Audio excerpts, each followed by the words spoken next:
Big moves in the way of the gaming market, and today Ledger is actually entering the space with a very interesting strategy that involves Avalanche. So we're going to break down a little bit of this of how it's working, what this might mean for blockchain gaming, but more importantly, what this might mean for gaming in general. My name is Paul Barron. Welcome back to Metaverse Insider.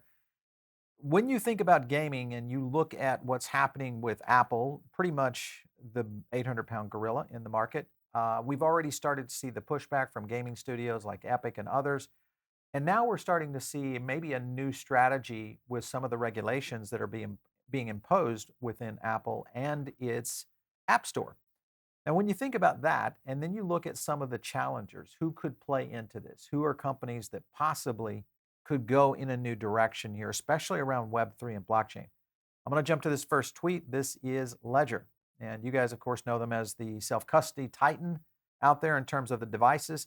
But Ledger, as we have talked about here on this show many times, is in the process of redefining what they are and maybe how the entire ecosystem might be built. So they talk about taking a tour to outer space. Cometh is a Web3 game studio whose mission is to create next-gen blockchain games and drive adoption in the blockchain video game industry, and so on. You can kind of see a little bit here around what Cometh looks like. I'll show you the game, but more importantly, what I want to show you is how this potentially is being integrated. Now, you would think that normally to get to a game like this, you're going to go through the typical model of going through some sort of app ecosystem, whether it's Steam or something like a console, or even going into a mobile app system like iOS or even Google. That's where it changes. And if you look at what I mean by that, I'm going to jump over to my Ledger Live app. So let's go over here to Ledger Live. And let me kind of go and expand that out for you guys. So I'm here in the Ledger Live app. And within it, if you go in your Discover section, this is typically where you see a lot of the integrations. And right here is the Cometh product and game. And essentially what they've done is they're launching the game ecosystem inside of the actual Ledger Live tool and console. So what this potentially could be is an entirely new app ecosystem that could have an app store integrated into it. And when you think about how NFTs and potentially earnability within blockchain and also the capacity of self-custody starts to play into this, this becomes a really, really big deal. So lots happening here, I think, from the aspect of where they're going. The strategy is one that I want you to pay attention to. This was a clip of the Ledger team talking about how this might work with the new Stax product. And if you haven't heard about the Stax product, essentially it's a new device that was designed by one of the iPod designers. And when I say iPod, the original iPods, music iPods, those little devices you used to carry around before you had the phone. And this is something we've talked about on some of our videos. So go back and look at our Ledger and Stax videos. You'll see what I'm talking about, how this might play out. But let me play this clip for you real quick. On the trench, you can say, okay, this Stax is for Ethereum, the other is for Bitcoin, and the third one is for NFT. And it's easy to identify which ledger stack is which. A bit like books, always see what's in there. The e-ink curve screen, that's going to be a world premiere. So what's very exciting is we're not just bringing a hardware wallet to the market, we're bringing a product that has never been done before. On the trench, you can say... So what I showcased there was the whole aspect of what their strategy is, not only from a device standpoint, but also the ability to really start to segregate how you might play games. And though I'm not a gamer in the essence of it, I talk to a lot of them, and their explanation is simple. It's that the ability for having the volume of games, and it's kind of like the cards, or when you look at whether you're doing something like a Nintendo or just the devices themselves or a software version of the game. The key here is that your massive library has the ability to be isolated in on some of these stacks. Now, this really gets interesting with Web3 because the potential to kind of explode really opens up a lot of opportunity here. Now, how does Avalanche connect to what's happening here? Let me play and show you guys a couple of tweets here. This was from Avalanche. Let me go up here. Introducing a brand new Avalanche app for Ledger. Latest Avalanche Ledger and Ledger Live apps are now fully rebuilt from the ground up to ensure storing crypto assets and using Avalanche dApps. Now, remember the recent news with Avalanche and Amazon.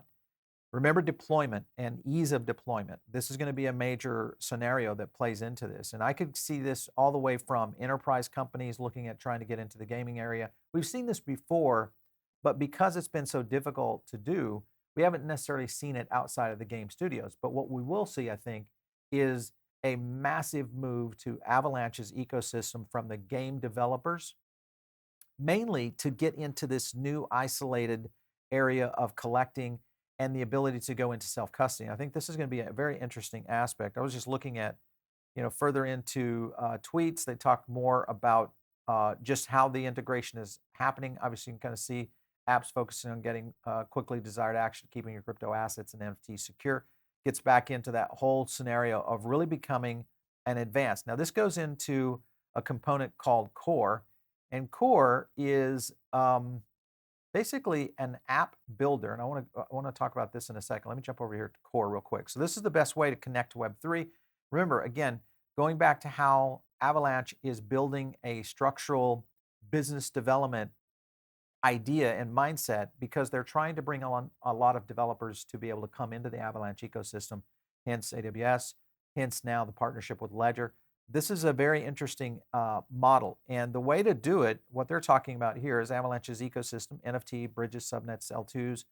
All of this supports Avalanche, Bitcoin, Ethereum, and all EVM compatible blockchains. So again, this gets back into building in the ecosystem around Avalanche through a lot of the game developers, which whether we see traditional gamers or we see game developers and studios, or we see the evolution of growth that we've seen just in blockchain gaming. This is where I think it really starts to spin, because now with Ledger, the capability of going outside the app ecosystems that are already built in place and have been for quite some time, we may be witnessing the genesis of something very, very interesting. And they kind of explained it in that video of what they're trying to do. And we've talked about this before, mostly in speculation. And I feel like now that speculation actually is coming true with what they're trying to do. Only thing here is now they're really implementing into games and all of that. Let's go into, here. All right, so this is the Avalanche Gaming. Let me just do a quick rundown. You can see all the games. Let me kind of scan up here to the top of the thread. Here's gaming on Avalanche. Huge steps in 2022, just the beginning. 23 is going to be huge. And this was the deal. They ran through. Let me zoom up on this for a little bit for you guys. So you can kind of see Shrapnel in there. There's Castle Crunch. And we've had some of the guys, we've had the Avalanche gaming team here on the show before talking about this. I think they have been sandbagging a little bit. And when I say sandbagging, I think they have been in a position where all of this structure that they've been building to get into and basically laying the groundwork for gaming to have a pathway is now starting to materialize. So very interesting stuff. And when you look back at app revenue, I want to show you the app revenue data for 2023 and 2 of Apple. We're going to scan down here. This is Apple's. Let me zoom up on that for you guys. Games accounted for 67% of the total app revenue in 21. Google Play contributed around 37 billion, about 41% of their total amount. But this is pretty significant when you look at the overall growth of iOS. This is the quarterly app and game revenues from 16 to 22 in billions.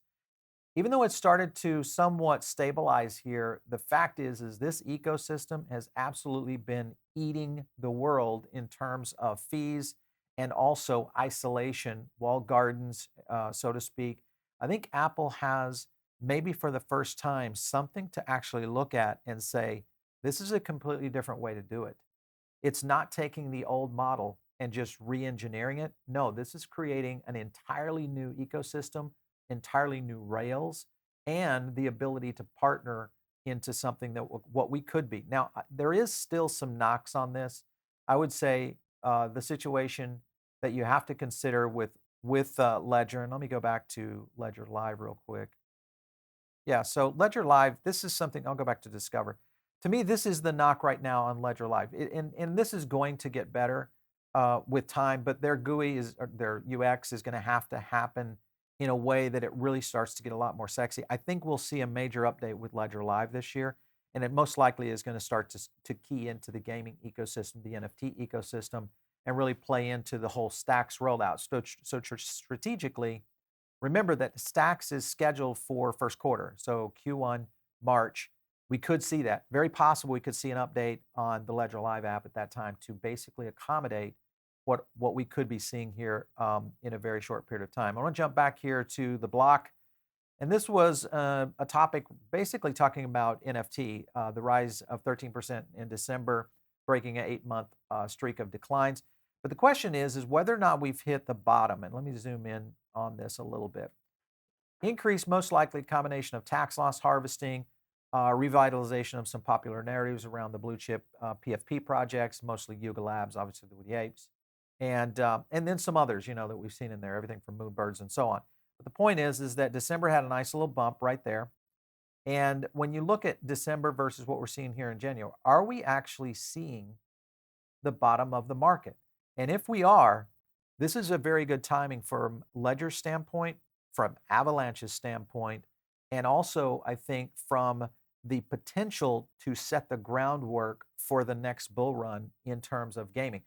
And gaming, I believe, and I still think NFTs and gaming are going to completely separate. Still, they're kind of tied here. But Web3 in its own right, via technology, is working on its own time clock. And I think it's going to start building in a completely different model, for sure.